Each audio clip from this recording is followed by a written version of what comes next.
an extra weird yet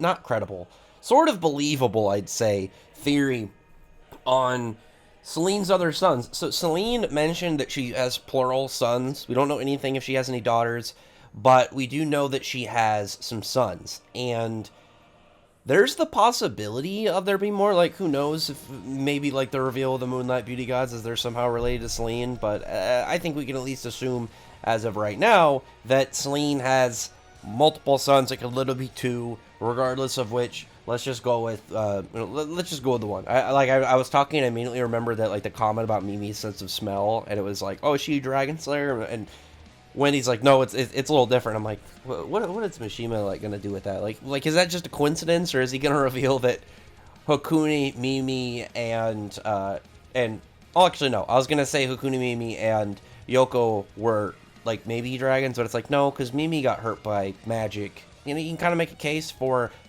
Urza and Ray, considering like Ray's using devil powers on top of everything else, and Urza like has, I mean, for the most part, like, if she's just using plain swords, because she doesn't use the imaginal attacks, this is just, like, slash attacks would, you know, theoretically work as long as they're more powerful than whatever Yoko's defenses were. I don't think so. Like, Mimi's the only one that's, like, a maybe just based off that, but, like I said, I don't think it's really credible just based off of what, you know, the fact that she got hurt by Lucy. Unless it was, like, sheer overload of, like, what their magic resistance would be. But anyway, going towards the actual topic of the, of this video, is that Selene mentioned, obviously, plural sons. We have Karnanugi, which is one of her sons, but there was one character that I had already, like, when we went way back before we saw Selene's dragon form, I did a theory kind of just, like, talking about, like, you know, some ideas of, like, where she could be, where she relate, and I was thinking about the dragon from Dragon Cry, Animus, who, his dragon nature was never directly stated, but like he's covered in these crystals, which seem to pretty much just be stellanium. So I've always just kind of either stellanium dragon or crystal dragon, whatever.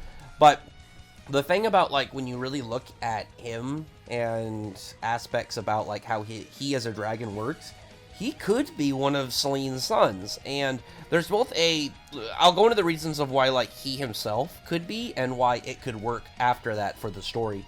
So, like, when you look at Animus, like, one, it would make sense of why he was so intelligent at, like, manipulation. Like, he wasn't, like, he didn't have that kind of, like, way older, like, kind of, like, dragon, like, just, I am whatever I kind of feel like being. I'm just gonna kind of be out in the open and do whatever kind of dragon. After the fact, we know, but at the same time, like, he definitely, like, was running through a level of manipulation, and I'd be willing to bet, like, he wasn't going to just tell anybody about it. Like, he was still a dragon, even if he didn't have his dragon form while he was locked in Sonia. But he could have told people he didn't, obviously, for his plan, so there's definitely that kind of, like, manipulative nature. But also, like, his general physical build, he's one of those dragons where he doesn't really have wings. He's got, like, these big crystal shapes on his arms, and he's kind of flapping with them, but it's like the style that, like, someone like Selene and Mercephobia have, and there's no way Alderaan can fly. I mean, he can fly with magic, but, like, unless he does something crazy with his tree, I would assume he can't fly. But similar to Selene, how he's not really flying entirely with, you know, I say quote-unquote wings, but kind of just the general build of them.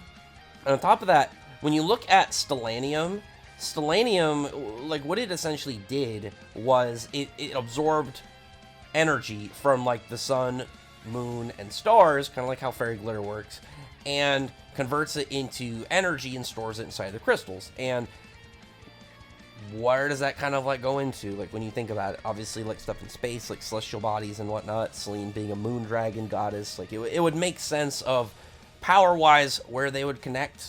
And on top of that, their general, like, belief and, like, how they seem to treat humans and how they view humans is very similar. Like, they have that sense of mentality where they were way more obviously for dragons, and they didn't really, they don't seem to really care anything about humans. Like, we saw Animus hanging out with, with Draconis and people before Acnologia mauled him after the whole stuff was going on with Sonya that we see near the end of Dragon Cry. But the last piece I really want to talk about, because it's like you got a good amount of pieces for each of them, like, you know, somewhat of the physical build, obviously, like, when you really look at it, kind of like how their powers stem around, like, kind of like circle around stuff in space, Selene specifically being the moon, and Animus absorbing magic, or I guess more power, because his innate dragon power is not going to be magic, but he has magic on top of that. But his innate dragon abilities have to do with absorbing energy from, celestial bodies out in space. But also, this would actually be, I think, a really good plot point to use, because one, we know Dragoncry is absolutely canon. Like, we already saw that. We see the whole Quantum Knights and obviously 4th gen and whatnot. But I think it would actually really work with the whole setup we just got with Selene, like confronting, not confronting, but like kind of like talking to Zaku about like how Carnegie was one of her sons, like, one of her dead sons now, regardless, like not just the fact that he's dead, but obviously he was eaten, but it would actually do some really interesting work, like tying Natsu and Suzaku's kind of like roles in like in opposition to Selene's viewing of them, if like on top of where it was, because like when you look at Selene, when she first like was dealing with Suzaku, she was like playing. She was like, oh, whatever, it's not a big deal. And even when she started to fight a little seriously, she like seemed like she was more having fun. And then when she talked about the fact that Carnegie's her son, she had that kind of wide-eyed look. She just looked, or I guess more of like narrow-eyed. Her pupils just kind of like shrunk down. But she looked pissed, and she actually looked like she was getting mad.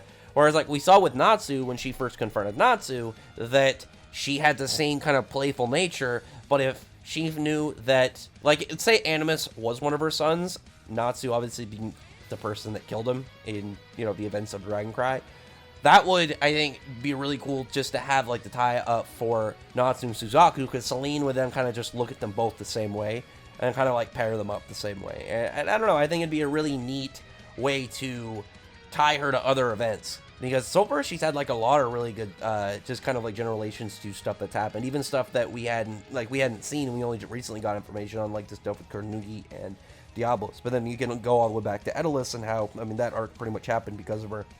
So yeah, everything around this, like it is just speculation. It is just a theory based off a couple pieces of information. It's not like we had this line from Animus that like, hints towards his mom being a moon dragon or anything like that. It's mostly just like a couple key factors in various areas that I can see, like, oh yeah, I could see this if it was revealed. Like, I could see where this would make sense. But anyway, that's just something I thought about earlier today, and I thought it was kind of interesting, and I wanted to share it. So tell me your thoughts about this below. Like, how would you feel about this? Because it's like, unless we're gonna get more of her dragon brood as like antagonists, like on her side, maybe after the Moonlight Beauty God, her dragon offspring are gonna be like her minions, like the mid bosses of the arc. But outside of that, like, it'd be really cool to use dragons that already existed, and obviously one that Natsu fought and killed. I think it would work really well with events of the story, especially like seeing how quickly Selene shifted when just talking about like Carnegie and stuff. So it would make sense of why she would then as well completely shift her stance and like attitude towards Natsu. And I think it would build for a really intense moment on top of that. And I think it does more for like it boosts up older lore and information if they get something that kind of like updates it.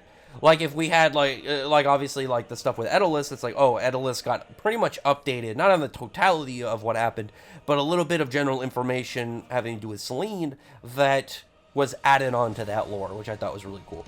But anyway, other than that though, comment below, tell me your thoughts about this theory and what you think, like how would you react to this if it was revealed.